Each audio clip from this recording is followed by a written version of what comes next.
ओम शांति। आज है 5 जुलाई, शिव बाबा की साकार मुरली। आज मीठे बाबा कहते हैं, मीठे बच्चे, याद से ही बैटरी चार्ज होगी, शक्ति मिलेगी, आत्मा सतो प्रधान बनेगी। इसीलिए याद की यात्रा पर विशेष अटेंशन दो। प्रश्न: जिन बच्चों का प्यार एक बाप से है, उनकी निशानी क्या होगी? उत्तर: यदि एक बाप से प्यार है तो बाप की नजर उन्हें निहाल कर देगी। वे पूरा नष्टो मोह होंगे। जिन्हें बेहद के बाप का प्यार पसंद आ गया, वह और किसी के प्यार में फंस नहीं सकते। उनकी बुद्धि झूठ खंड के झूठे मनुष्यों से टूट जाती है। बाबा तुम्हें अभी ऐसा प्यार देते हैं जो अविनाशी बन जाता है। सतयुग में भी तुम आपस में बहुत प्यार से रहते हो। ओम शांति। बेहद के बाप का प्यार अभी एक ही बार तुम बच्चों को मिलता है, जिस प्यार को भक्ति में भी बहुत याद करते हैं। बाबा बस आपका ही प्यार चाहिए। तुम माता पिता, तुम ही सब कुछ हो। एक से ही आधा कल्प के लिए प्यार मिल जाता है। तुम्हारे इस रूहानी प्यार की महिमा अपरंपार है। बाप ही तुम बच्चों को शांति धाम का मालिक बनाते हैं। अभी तुम दुख धाम में हो। शांति धाम और दुख में सब चिल्लाते हैं, धनी धोड़ी किसका नहीं। इसीलिए भक्ति मार्ग में याद करते हैं, परंतु कायदे सिर भक्ति का भी समय होता है, आधा कल्प। यह तो बच्चों को समझाया है, ऐसे नहीं कि बाप अंतर्यामी है। बाप को सबके अंदर जानने की दरकार ही नहीं। वह तो थॉट रीडर होते हैं, वह भी यह विद्या सीखते हैं। बाबा कहते, यहाँ वह बात ही नहीं। बाप आते हैं, बाप और बच्चे ही यह सारा पाठ बजाते हैं। बाप जानते हैं सृष्टि का चक्र कैसे फिरता है, उसमें बच्चे कैसे पाठ बजाते हैं। ऐसे नहीं कि वह हर एक के अंदर को जानते हैं। यह तो रात को भी समझाया कि हर एक के अंदर तो विकार ही है, बहुत छी मनुष्य है। बाप आकर गुलगुल फूल बनाते हैं। यह बाप का प्यार तुम बच्चों को एक ही बार मिलता है, जो फिर अविनाशी हो जाता है। वहां तुम एक दो से बहुत प्यार करते हो। अभी तुम मोह जीत बन रहे हो।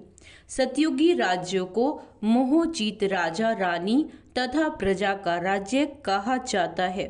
वहां कभी कोई रोते नहीं, दुख का नाम नहीं। तुम बच्चे जानते हो, बरोबर भारत में हेल्थ, वेल्थ और हैप्पीनेस था। अब नहीं है, क्योंकि अभी रावण राज्य है, इसमें सब दुख भोगते हैं। फिर बाप को याद करते हैं कि आकर सुख शांति दो, रहम करो। बेहद का बाप है रहम दिल, रावण है बेरहम करने वाला, दुख का रास्ता बताने वाला। सब मनुष्य दुख के रास्ते पर चलते हैं। कहाँ चलते हैं आत्माएं? दुख के रास्ते पर सभी मनुष्य आत्माएं चलती हैं। सबसे बड़े ते बड़ा दुख देने वाला है काम विकार। इसीलिए बाप कहते, मीठे मीठे बच्चों, काम विकार पर जीत पहनो तो जगत जीत बनेंगे। इन लक्ष्मी नारायण को जगत जीत कहेंगे ना। तुम्हारे सामने एम ऑब्जेक्ट खड़ी है। मंदिरों में भल जाते हैं, परंतु उनकी बायोग्राफी कुछ नहीं जानते। जैसे गुड़ियों की पूजा होती है, देवियों की पूजा करते हैं, रचकर खूब श्रृंगार कराकर भोग आदि लगाते हैं, परंतु वह देवियां तो कुछ भी खाती नहीं। खा जाते हैं ब्राह्मण लोग। क्रिएट कर फिर पालना कर विनाश कर देते, इसको कहा जाता है अंधश्रद्धा। सतयुग में ये बातें होती नहीं, ये सब रस्म रिवाज निकलती है कलयुग में। तुम पहले पहले एक शिव बाबा की पूजा करते हो, जिसको अव्यभिचारी राइटियस पूजा कहा जाता है। फिर होती है व्यभिचारी पूजा। बाबा अक्षर कहने से ही परिवार की खुशबू आती है। तुम भी कहते हो ना, तुम माता पिता तुम्हारे इस ज्ञान देने की कृपा से हमको सुख घनेरे मिलते हैं। बुद्धि में याद है कि हम पहले पहले मूल वतन में थे, वहां से यहाँ आते हैं शरीर लेकर पाठ बजाने। पहले पहले हम देवी चोला लेते हैं अर्थात देवता कहलाते हैं, फिर क्षत्रिय वैश्य शुद्ध वर्ण में आते हैं, भिन्न भिन्न पाठ बजाते हैं। यह बातें तुम पहले नहीं जानते थे। अब बाबा ने आकर आदि मध्य अंत का नॉलेज तुम बच्चों को दिया, अपनी भी नॉलेज दी कि मैं इस तन में प्रवेश करता हूँ। यह अपने 84 जन्मों को नहीं जानते थे, तुम भी नहीं जानते थे। श्याम सुंदर का राज तो समझाया। ये श्री कृष्ण है पहली दुनिया का, नई दुनिया का पहला प्रिंस, और राधे सेकंड नंबर में। थोड़े वर्षों का फर्क पड़ता है। सृष्टि के आदि में इनको पहले नंबर में कहा जाता है, इसीलिए ही श्री कृष्ण को सब प्यार करते हैं। इनको ही श्याम और सुंदर कहा जाता है। स्वर्ग में तो सब सुंदर ही थे। कैसे थे स्वर्ग में? सब सुंदर थे। बाबा कहते हैं अभी स्वर्ग कहाँ है ना? चक्र फिरता रहता है, ऐसे नहीं कि समुद्र के नीचे चले जाते हैं। जैसे कहते हैं लंका द्वारिका नीचे चली गई, नहीं, ये चक्र फिरता है। इस चक्र को जानने से तुम चक्रवर्ती महाराजा महारानी विश्व के मालिक बनते हो। प्रजा भी तो अपने को मालिक समझती है ना। कहेंगे हमारा राज्य है, भारतवासी कहेंगे हमारा राज्य है। भारत नाम है, हिंदुस्तान नाम रॉन्ग है। वास्तव में आदि सनातन देवी देवता धर्म ही है, परंतु धर्म भ्रष्ट कर्म भ्रष्ट होने के कारण अपने को देवता नहीं कह सकते। यह भी ड्रामा की नूंद है। नहीं तो बाप कैसे आकर फिर से देवी देवता धर्म की स्थापना करें? आगे तुमको भी इन सब बातों का मालूम नहीं था। अब बाप ने समझाया। ऐसा मीठा बाबा, उनको भी फिर तुम भूल जाते हो। सबसे मीठा बाबा है ना। बाकी रावण राज्य में तुमको सब दुख ही देते हैं ना, इसीलिए बेहद के बाप को याद करते हैं, उनकी याद में प्रेम के आंसू बहाते हैं। हे साजन, कब आकर सजनियों से मिलोगे? क्योंकि तुम सब हो भक्तियां, भक्तियों का पति हुआ भगवान। भगवान आकर भक्ति का फल देते हैं, रास्ता बताते हैं और समझाते हैं। ये 5000 वर्ष का खेल है। रचयिता और रचना के आदि मध्य अंत को कोई भी मनुष्य नहीं जानते। रूहानी बाप रूहानी बच्चे ही जानते हैं, कोई मनुष्य नहीं जानते, देवताएं भी नहीं जानते। ये स्पिरिचुअल फादर ही जानते हैं। वह अपने बच्चों को बैठ समझाते हैं और कोई भी देहधारी के पास यह रचयिता और रचना के आदि मध्य अंत की नॉलेज हो ना सके। यह नॉलेज होती ही नहीं रूहानी बाप के पास। किसके पास है ये? रूहानी बाप के पास। उनको ही ज्ञान ज्ञानेश्वर कहा जाता है। ज्ञान ज्ञानेश्वर तुमको ज्ञान देते हैं राज राजेश्वर बनाने के लिए, इसीलिए इसको राज योग कहा जाता है। बाकी वह सभी हैं हठ योग। हठ योगियों के भी चित्र बहुत हैं। सन्यासी जब आते हैं वह आकर बाद में हठ योग सिखलाते हैं। जब बहुत वृद्धि हो जाती है तब हठ योग आदि सिखलाते हैं। बाप ने समझाया, मैं आता ही हूँ संगम पर आकर राजधानी स्थापन करता हूँ। स्थापना यहाँ करते हैं ना कि सतयुग में।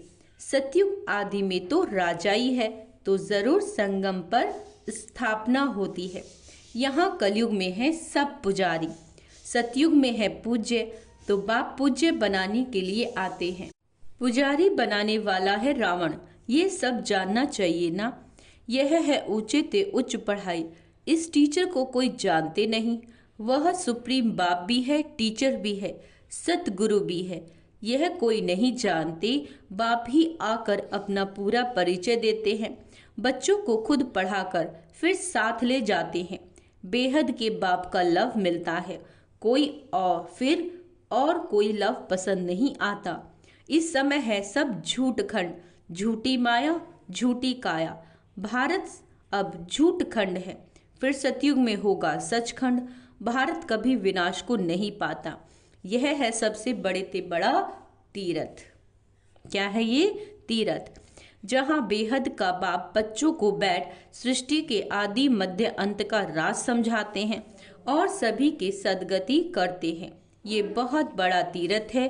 भारत की महिमा अपरंपार है, परंतु यह भी तुम समझ सकते हो, भारत है वंडर ऑफ वर्ल्ड। वह है माया की 7 वंडर। ईश्वर का वंडर एक ही है, बाप एक है, उनका वंडरफुल स्वर्ग भी एक है, उसको ही हेवन पैराडाइज कहते हैं। सच्चा सच्चा नाम एक ही है, स्वर्ग, ये है नर्क। ऑल राउंड चक्र तुम ब्राह्मण ही लगाते हो। हम सो ब्राह्मण सो देवता, चढ़ती कला उतरती कला, चढ़ती कला तेरे भाने सर्व का भला। बाबा कहते भारतवासी ही चाहते हैं कि विश्व में शांति हो, सुख भी हो। स्वर्ग में तो है ही सुख, दुख का नाम निशान नहीं। इसको कहा जाता है ईश्वरीय राज्य। सतयुग में सूर्यवंशी, फिर सेकंड ग्रेड में है चंद्रवंशी। तुम हो आस्तिक और वो है नास्तिक। तुम धनी के बन बाप से वर्षा लेने का पुरुषार्थ करते हो। तुम्हारी माया के साथ गुप्त लड़ाई चलती है। बाप आते हैं रात्रि को, शिवरात्रि है ना, परंतु शिव की रात्रि का भी अर्थ नहीं समझते। ब्रह्मा की रात पूरी होती है, दिन शुरू होता है, वह कहते हैं श्री कृष्ण, परंतु शिव की रात्रि का भी अर्थ नहीं समझते। ब्रह्मा की रात पूरी होती है, दिन शुरू होता है, कहते हैं श्री कृष्ण भगवानुवाच्य। यह तो है शिव भगवानुवाच्य। अब राइट कौन? श्री कृष्ण तो पूरे 84 जन्म लेते। बाप कहते हैं मैं आता हूँ साधारण बूढ़े तन में। यह भी अपने जन्मों को नहीं जानते। बहुत जन्मों के अंत में जब पतित बन जाते हैं तो पतित सृष्टि पतित राज्य में आता हूँ। पतित दुनिया में अनेक राज्य है, पावन दुनिया में एक राज्य है। हिसाब है ना? भक्ति मार्ग में जब बहुत नौदा भक्ति करते, सिर काटने पर आ जाते, तब उनकी मनोकामना पूरी होती है। बाकी उसमें रखा कुछ भी नहीं, उसको कहा जाता है नौदा भक्ति। जब से रावण राज्य शुरू होता, तब से भक्ति के कर्म कांड की बातें मनुष्य पढ़ते पढ़ते नीचे आ जाते हैं। कहते हैं व्यास भगवान ने शास्त्र बनाए, क्या क्या बैठ लिखा है। भक्ति और ज्ञान का राज अभी तुम बच्चों ने समझा। सीढ़ी और झाड़ में ये सब समझानी है। उसमें 84 जन्म भी दिखाए। सब तो 84 जन्म नहीं लेते, जो शुरू में आए होंगे वही पूरे 84 जन्म लेंगे। यह नॉलेज तुमको अभी ही मिलती है, फिर सोर्स ऑफ इनकम हो जाती है। 21 जन्म कोई अप्राप्त वस्तु नहीं होती, जिसकी प्राप्ति के लिए पुरुषार्थ करना पड़े। उसको कहा जाता है बाप का एक ही स्वर्ग है, वंडर ऑफ द वर्ल्ड, नाम ही है पैराडाइज। उनका बाप मालिक बनाते हैं, वहाँ तो सिर्फ वंडर्स दिखाते हैं, परंतु तुमको तो बाप उसका मालिक बनाते हैं। इसीलिए अब बाप कहते हैं निरंतर मुझे याद करो, सिमर सिमर सुख पाओ, कलह कलेश मिटे सब तन के, जीवन मुक्ति पद पाओ। पवित्र बनने के लिए याद की यात्रा भी बहुत जरूरी है। मन मनाभव तो अंत मते फिर गति हो जाएगी। गति कहा जाता है शांति धाम को। सदगति होती है यहाँ। सदगति के लिए अगेंस्ट होती है दुर्गति। अभी तुम बाप को और रचना के आदि मध्य अंत को जान गए हो। तुमको बाप का लव मिलता है। बाप नजर से निहाल कर देते हैं, सम्मुख आकर ही नॉलेज सुनाएंगे ना, इसमें प्रेरणा की तो कोई बात नहीं। बाप डायरेक्शन देते हैं, ऐसे याद करने से शक्ति मिलेगी। जैसे बैटरी चार्ज होती है ना, यह मोटर, इसकी बैटरी डल हो गई। अब सर्वशक्तिवान बाप के साथ बुद्धि का योग लगाने से फिर तुम तमो प्रधान से सतो प्रधान बन जाएंगे। बैटरी चार्ज हो जाएगी। बाप ही आकर सबकी बैटरी चार्ज करते हैं। सर्वशक्तिवान बाप ही हैं, आकर सबकी बैटरी चार्ज करते हैं। सर्वशक्तिवान बाप ही हैं। ये मीठी मीठी बातें बाप ही बैठ समझाते हैं। वह भक्ति के शास्त्र तो जन्म जन्मांतर पढ़ते आए हो। अब बाप सब धर्म वालों के लिए एक ही बात सुनाते हैं। कहते हैं अपने को आत्मा समझ बाप को याद करो तो तुम्हारे पाप कट जाएंगे। अब याद करना तुम बच्चों का काम है, इसमें मूंझने की तो बात ही नहीं। पतित पावन एक बाप ही है, फिर पावन बन सब घर चले जाएंगे। सबके लिए ये नॉलेज है, ये है सहज राजयोग और सहज ज्ञान। अच्छा, मीठे मीठे से केला दे बच्चों प्रति माता पिता बाप दादा का याद प्यार और गुड मॉर्निंग। रूहानी बाप की रूहानी बच्चों को नमस्ते। हम रूहानी बच्चों की रूहानी बाप दादा को याद प्यार गुड मॉर्निंग। नमस्ते मीठे बाबा, शुक्रिया बाबा, शुक्रिया। धारणा के लिए मुख्य सार। सर्वशक्तिवान बाप से अपना बुद्धि योग लगाकर बैटरी चार्ज करनी है। आत्मा को सतो प्रधान बनाना है। याद की यात्रा में कभी मूंझना नहीं है। पढ़ाई पढ़कर अपने ऊपर आपे ही कृपा करनी है। बाप समान प्यार का सागर बनना है। जैसे बाप का प्यार अविनाशी, ऐसे सबसे अविनाशी सच्चा प्यार रखना है। मोह जीत बनना है। वरदान। महसूसता की शक्ति द्वारा मीठे अनुभव करने वाले सदा शक्तिशाली आत्मा भाव। ये जो महसूसता की शक्ति है ना, बहुत मीठे अनुभव कराती है। कभी अपने को बाप के नूरी रतन आत्मा, क्या कह रहे हैं बाबा, कभी अपने को बाप के नूरी रतन आत्मा अर्थात नैनों में समाई हुई श्रेष्ठ बिंदु महसूस करो। कभी मस्तक पर चमकने वाली मस्तक मणि, कभी अपने को ब्रह्मा बाप के सहयोगी राइट हैंड ब्रह्मा की भुजाएं महसूस करो। कभी अव्यक्त फरिश्ता स्वरूप महसूस करो। इस महसूसता शक्ति को बढ़ाओ तो शक्तिशाली बन जाएंगे। फिर छोटा सा दाग भी स्पष्ट दिखाई देगा, उसे परिवर्तन कर लेंगे। स्लोगन। सभी के दिल की दुआएं लेते चलो, सर्व के दिल की दुआएं लेते चलो तो आपका पुरुषार्थ सहज हो जाएगा। अच्छा, ओम शांति। तो आज का स्वमान अभ्यास करेंगे। मैं मास्टर सर्वशक्तिवान आत्मा हूँ, मोह जीत हूँ। ओम शांति।